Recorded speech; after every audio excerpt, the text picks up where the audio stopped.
যে দুটি পাপ করলে তাহাজ্জুদ নামাজ পড়েও আপনার দোয়া কবুল হবে না, আপনার ইবাদত কবুল হবে না, আমরা জানবো সেই দুইটি পাপ সম্পর্কে। সম্মানিত দর্শক, দুটি পাপ অত্যন্ত জঘন্যতম পাপ। যে পাপ করলে আপনি তাহাজ্জুদ নামাজ পড়লেও আপনার দোয়া কবুল হবে না। তাহাজ্জুদ নামাজ একটি গুরুত্বপূর্ণ নামাজ, যে নামাজ অত্যন্ত গুরুত্বপূর্ণ, অর্থাৎ সুলুসুল লাইল, অর্থাৎ রাতের 1/3 ভোরবেলায় দোয়া কবুলের সময়। সোনালি 5টি দোয়া কবুলের সময় থেকে তাহাজ্জুদ নামাজ পড়াও একটা দোয়া কবুলের সময়, অত্যন্ত গুরুত্বপূর্ণ সময়।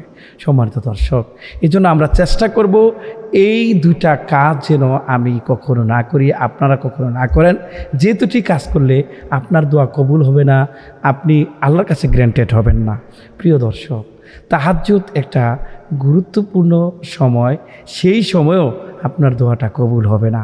আসুন আমরা জানি সেই দোয়াটি কি, অথচ আমরা জানবো এই দোয়াটি আর সেই দুটি কাজ কি, অথবা যে দুটি পাপ কি।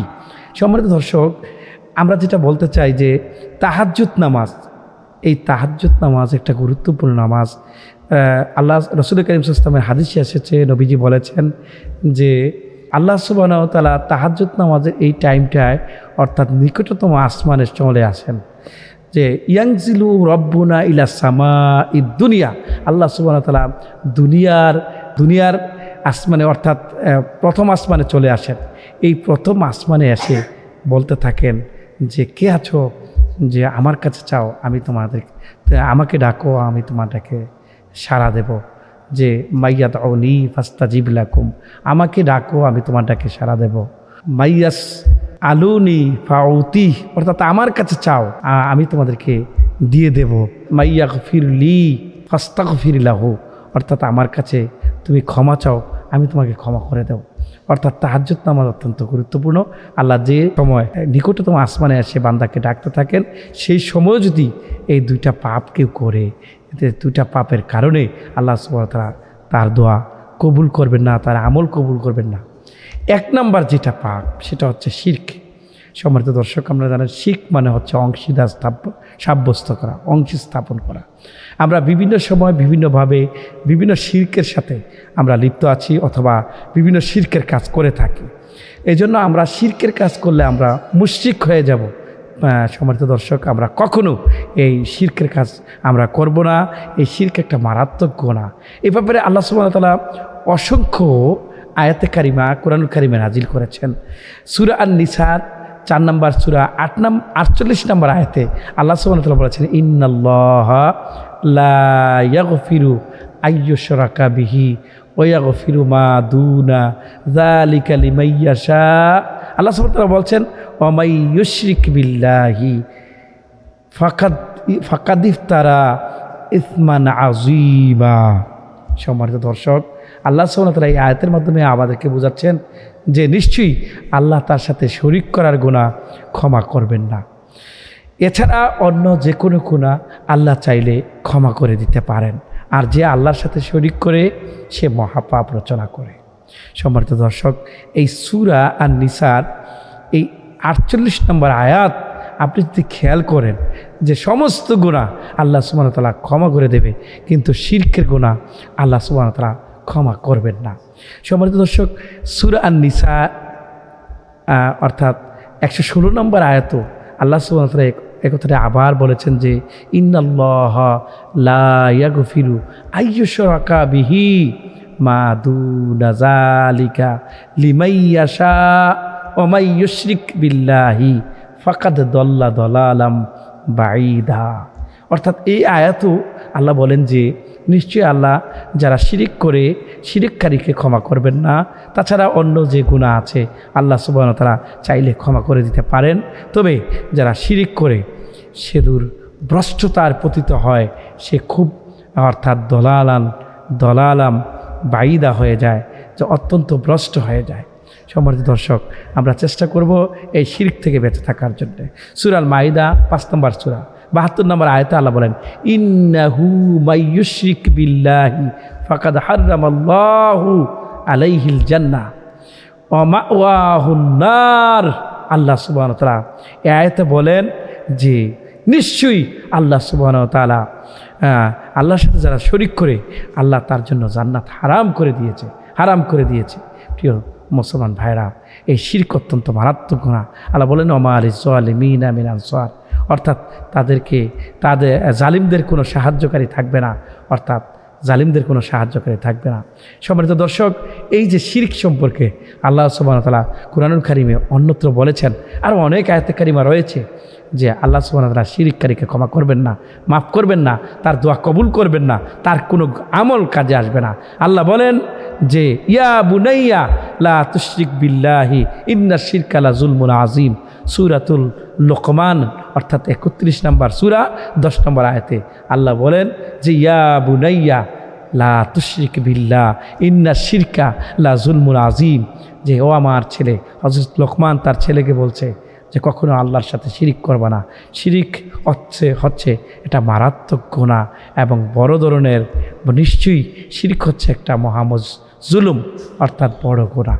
সম্মানিত দর্শক, এই শিরিক কাজ করলে আপনার আমার যত গুনাহ যত সওয়াব আছে এই সওয়াবগুলো শেষ হয়ে যায়। আল্লাহ বলেছেন লাইন আশরাকতা লা ইয়াখতাবান্না আমালুকা, লাইন আশরাকতা লা ইয়াহতাবান্না আমালুকা ওয়ালা তাকুনান্না মিনাল খাসিরিন। সম্মানিত দর্শক, যে আল্লাহ সুবহানাহু ওয়া তাআলা যারা শিরিক করবে অর্থাৎ শিরিকের গুনাহ করবে, অবশ্যই তোমার সমস্ত আমল বিনষ্ট হয়ে যাবে, বাদ হয়ে যাবে। সম্মানিত দর্শক, যে শিরিক করলে আপনার সমস্ত গুনাহ সমস্ত আমল আপনার বাদ হয়ে যাবে। অত্যন্ত কঠিন একটা জায়গা শিরিক। সম্মানিত দর্শক, এই জন্য আমরা কখনো শিরিক করব না। এই যে আপনার শিরিক করলে আপনার সব আমল বাদ হয়ে যাবে, আপনি যতই চান কোনো লাভ হবে না। মুশরিকের দোয়া আল্লাহ কবুল করে না। সম্মানিত দর্শক, আপনাদেরকে জানিয়ে রাখি আরেকটা কথা, যে আপনি যখন শিরিক করবেন তখন আল্লাহ রসুল বলেছেন যে যখন মানুষ শিরিক করে, যখন ইসলাম থেকে খারিজ হয়ে যায়, তখন সে যদি আবার মুসলমান হয়, যতক্ষণ না পর্যন্ত ওই মুশরিকদের চাল চলন বলন কথাবার্তা চলাফেরা মুআমেলাতকে সে না ছাড়বে, ততক্ষণ পর্যন্ত তার দোয়াও তার আমলও আল্লাহ কবুল করবেন না। শুধু শিরিক করে যদি আপনি ব্যাক টু ইসলাম, আপনি যদি ইসলামের দিকে আসেন, আপনি যদি আবার ফিরে আসেন, তাওবা করেন, আপনি যতক্ষণ পর্যন্ত আপনার বন্ধু বান্ধব যাদের সাথে মিলেমিশে আপনি শিরিক করছেন তাদের থেকে চলে না আসলে আপনার দোয়া কবুল হবে না। সম্মানিত দর্শক, বলতেছিলাম যে শিরক অত্যন্ত মারাত্মক গুনাহ, মারাত্মক বড় জুলম। আল্লাহ বলেছেন যে এটা হচ্ছে একটা জুলম। আল্লাহ বলেছেন ইন্না শিরকা লা যুলমুন আযীম, যে এটা হচ্ছে বড় একটা জুলম। অর্থাৎ আমরা এই কাজটা কখনো করব না, শিরিক করব না। সম্মানিত দর্শক, শিরিক করব না। আমরা 2 নম্বরে যে কথাটা বলবো, যে অন্যের সম্পদ আত্মসাৎ যে করে আল্লাহ সুবহানাহু ওয়া তাআলা, যে ওই ব্যক্তি তাহাজ্জুদ নামাজ পড়লেও তার গুনাহ মাফ হবে না, তার দোয়া কবুল হবে না, সে সুখী হবে না। সম্মানিত দর্শক, আমরা কারোর সম্পদ লুণ্ঠন করব না। আল্লাহর নবী বিশ্বনবী বলেছেন যে যদি কোনো বান্দা অন্য বান্দার হক নষ্ট করে তাহলে কিয়ামতের দিনে অর্থাৎ তাহলে সে তার কোনো কিছুই কবুল হবে না। সুতরাং প্রিয় ভাইরা, কাসবিল হালাল অর্থাৎ হালাল উপার্জন করা একটা গুরুত্বপূর্ণ ইবাদত। আমরা কখনো কারো সম্পদ আত্মসাৎ করব না। 1 নম্বরে শিরক করব না, 2 নম্বরে কারো সম্পদ আত্মসাৎ করব না। এই 2টা কাজ যারা করবে তাদের কোনো আমল আল্লাহর দরবারে কাজে লাগবে না। প্রিয় দ্বীনি ভাইরা, আপনি যখন অন্যের সম্পদ আত্মসাৎ করবেন, এটা অনেক বড় গুনাহ। কারণ কি জানেন, যে একটা হচ্ছে হাক্কুল্লাহ আর একটা হলো হাক্কুল ইবাদ। একটা আল্লাহর হক আর একটা হচ্ছে বান্দার হক। আল্লাহর হক কোনটা? নামাজ, রোজা, এইগুলো, হজ না, হ্যাঁ এইগুলো, যেমন আল্লাহ তাআলা যেগুলো নির্দেশ দিয়েছেন, যে কাজগুলো করলে আল্লাহ সুবহানাহু ওয়া তাআলা আমাদেরকে শাস্তি দিবেন বলেছেন, অর্থাৎ আল্লাহকে রিলেটেড, আল্লাহ চাইলে আল্লাহ আপনাকে মাফ করে দিতে পারে।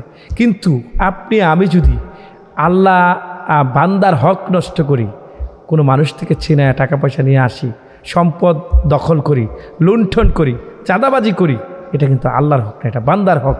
বান্দা যতদিন পর্যন্ত আপনাকে আমাকে মাফ না করবে, ততদিন পর্যন্ত আপনাকে আল্লাহ সুবহানাহু ওয়া তাআলা মাফ করতে পারবেন না।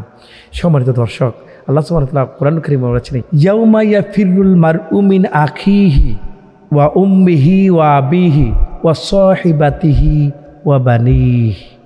আল্লাহ সুবহানাহু ওয়া তাআলা সূরাতুল আবাসায় বলেন যে যেদিন কেউ কারো আপন হবে না, কেউ কাউকে সাহায্য করতে পারবে না। আল্লাহ বলেন ইয়াউমা ইয়াফিরুল মারউ মিন আখিহি ওয়া উম্মিহি ওয়া আবিহি ওয়া সাহিবাতিহি ওয়া বানিহি।